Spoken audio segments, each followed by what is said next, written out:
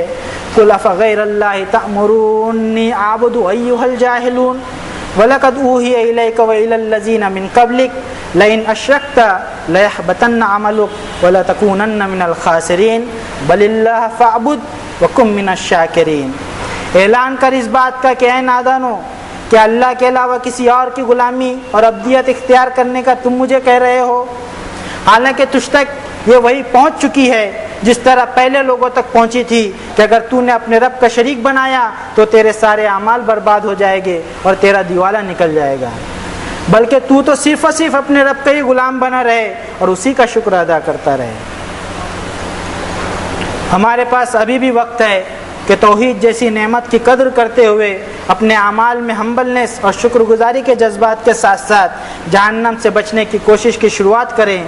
موت کی سختیوں اور سکرات کی آسانیوں کی دعاؤں کے ساتھ ساتھ اس کے لیے اعمال بھی کرتے ہوئے پاکیزہ زندگی گزارے، تاکہ جس وقت موت کے فرشتے ہماری جانوں کو اپنی کسٹڈی میں لینے آئیں تو ہمارے حال یہ ہوں الذین تتوفاہم الملائکۃ طیبین یقولون سلام علیکم ادخلوا الجنۃ بما کنتم تعملون۔ جو لوگ اس دنیا میں اللہ سے ڈر کر پاکیزہ زندگی گزارتے ہیں، جب فرشتے ان کی جانوں کو قبضے میں لینے کے لیے آتے ہیں تو فرشتے خود انہیں سیلیوٹ کرتے ہیں، اور کل قیامت کے دن انہیں کہا جائے گا داخل ہو جاؤ جنت میں ان اعمال کے سبب جو تم کرتے رہے۔ اس کے برخلاف جس طرح ایک مجرم کو جب پولیس اریسٹ کرنے آتی ہے تو جس طرح ان کی پٹائی کرتے ہوئے لے جاتی ہے، اسی طرح جب گناہگاروں اور ظالموں کی جانوں کو فرشتے اپنی کسٹڈی میں لینے آتے ہیں تو الذین تتوفاہم الملائکۃ ظالمی انفسہم فالقوا السلام، مجرم خود فرشتوں کو سیلیوٹ کرتے ہیں، لیکن مجرموں کے سیلیوٹ سے فرشتوں کو کچھ فرق نہیں پڑتا، کیونکہ لا یعصون اللہ ما امرہم ویفعلون ما یؤمرون، وہ اللہ کے حکم کی کبھی نافرمانی نہیں کرتے اور وہی کرتے ہیں جتنا انہیں حکم دیا گیا، اس لیے انہیں مجرموں کے جانوں کو قبض کرتے وقت جو ڈائریکشن دیے گئے اس پر وہ عمل کرتے ہیں۔ وَلَوْ تَرَىٰ إِذْ يَتَوَفَّى الَّذِينَ كَفَرُوا الْمَلَائِكَةَ يَضْرِبُونَ وُجُوهَهُمْ وَأَدْبَارَهُمْ وَذُوقُوا عَذَابَ الْحَرِيقِ، نافرمانوں کے چہروں اور پیٹھوں پر مارتے ہوئے فرشتے ان کی جانوں کو کسٹڈی میں لیتے ہیں، اور اس طرح مجرموں سے بھی کل قیامت کے دن کہہ دیا جائے گا کہ چکھتے رہو تیز جلن کا عذاب۔ چوائس ہمارے ہاتھ میں ہے کہ کیسی زندگی ہمیں گزارنی ہے۔ ہمیں یہ معلوم ہے کہ موت کبھی بھی آ سکتی ہے، اس کے باوجود ہم یہ سوچتے ہیں کہ موت کے پہلے پہلے ہم توبہ کر لیں گے۔ یہی وجہ ہے کہ ہر خطا کے بعد ہم توبہ کرتے جاتے ہیں اور ہر توبہ کے بعد پھر خطائیں کرنے لگتے ہیں۔ کیا ہم چاہتے ہیں کہ ہمارا حال بھی اس طرح ہو؟ وَلَيْسَتِ التَّوْبَةُ لِلَّذِينَ يَعْمَلُونَ السَّيِّئَاتِ حَتَّى إِذَا حَضَرَ أَحَدَهُمُ الْمَوْتُ قَالَ إِنِّي تُبْتُ الْآنَ۔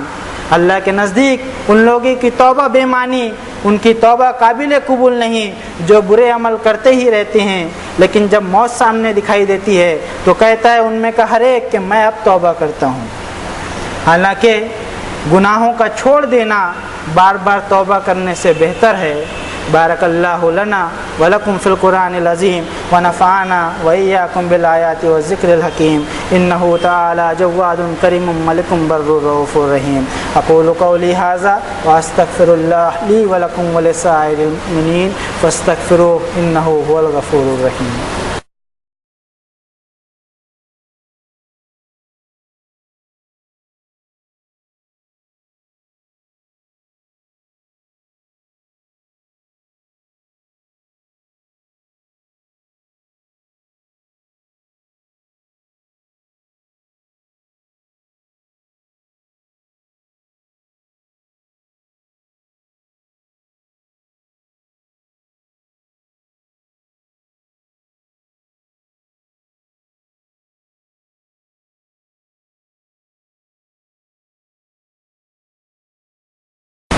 الحمد للہ وحدہ والصلاة والسلام علی من لا نبی بعدہ اما بعد فقال اللہ تعالی فی القرآن العظیم فاعوذ باللہ من الشیطان الرجیم بسم اللہ الرحمن الرحیم ان اللہ وملائکتہ یصلون علی النبی یا ایھا الذین آمنوا صلوا علیہ وسلموا تسلیما اللہم صل علی محمد النبی الامی الذی جاء بالہدی والفرقان وصل علی جمیع الانبیاء والمرسلین وعلى الملائکة المقربین وعلى اصحاب رسول اللہ صلی اللہ علیہ وسلم وعلى ازواج رسول اللہ صلی اللہ علیہ وسلم وعلى اہل بیت رسول اللہ صلی اللہ علیہ وسلم وعلى جمیع المؤمنین والمؤمنات والمسلمین والمسلمات الاحیاء منهم والاموات اللہم انک انت سمیع مستجیب الدعوات ربنا لا تؤاخذنا ان نسینا او اخطانا ربنا ولا تحمل علينا إصرا كما حملته على الذين من قبلنا ربنا ولا تحملنا ما لا طاقة لنا به واعف عنا واغفر لنا وارحمنا أنت مولانا فانصرنا على القوم الكافرين اللهم حبب إلينا الإيمان وزينه في قلوبنا وكره إلينا الكفر والفسوق والعصيان واجعلنا من الراشدين ربنا إننا آمنا فاغفر لنا ذنوبنا وكفر عنا سيئاتنا وتوفنا مع الأبرار فاطر السماوات والأرض أنت ولي في الدنيا والآخرة توفني مسلما والحقني بالصالحين اللهم واحفظنا من كل بلاء الدنيا وعذاب الآخرة اللهم حين علينا سكرات الموت ربنا اصرف عنا عذاب جهنم إن عذابها كان غراما رب اغفر وارحم وأنت خير الراحمين ربنا تقبل منا انك انت السميع العليم وتب علينا انك انت التواب الرحيم برحمتك يا ارحم الراحمين عباد الله اتقوا الله رحمني ورحمكم الله ان الله يأمر بالعدل والإحسان وإيتاء ذي القربى وينهى عن الفحشاء والمنكر والبغي يعظكم لعلكم تذكرون اذكروا الله العلي العظيم يذكركم ولذكر الله أكبر والله يعلم ما تصنعون